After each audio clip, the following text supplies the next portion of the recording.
Ada lonjakan penumpang kapal di Maluku hingga 93% selama mudik dan arus balik Nataru.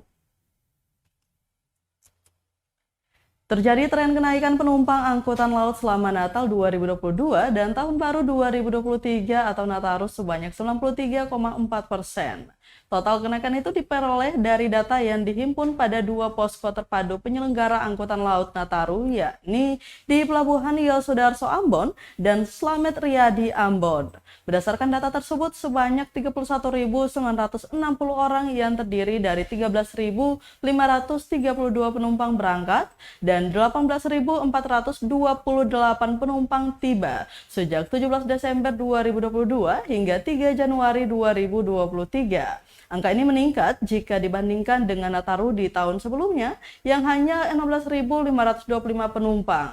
Sugiman menuturkan selama 23 hari mulai mudik hingga arus balik sudah terdapat 22 kapal pelayaran nasional Pelni yang tiba dan berangkat.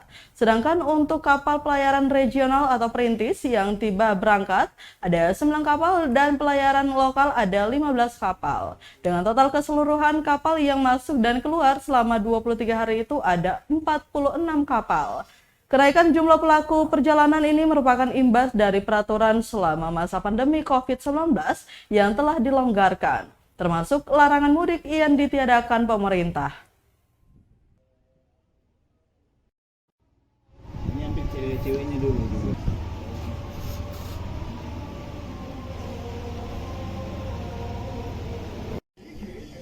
Jadi baik, dari kantor KSOP kelas 1 Ambon melaporkan pelaksanaan penyelenggaraan posko selama masa Nataru 2022 dan 2023. Adapun kunjungan kapal yang tercatat sampai saat ini untuk pelayaran nasional Pelni ada sebanyak 22 kol kapal dengan data untuk penumpang turun 15.671, sedangkan naiknya 10.304 orang.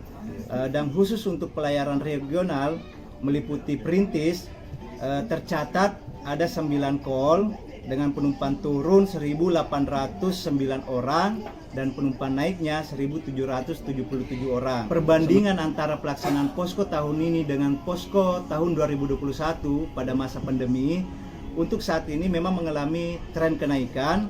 Untuk penumpang naik mengalami tren kenaikan sebanyak 105,19% saat ini. Dan untuk penumpang turunnya mengalami tren kenaikan juga 85,58%. Jadi total keseluruhan tercatat 93,40%. Terima kasih sudah nonton. Jangan lupa like, subscribe, dan share ya.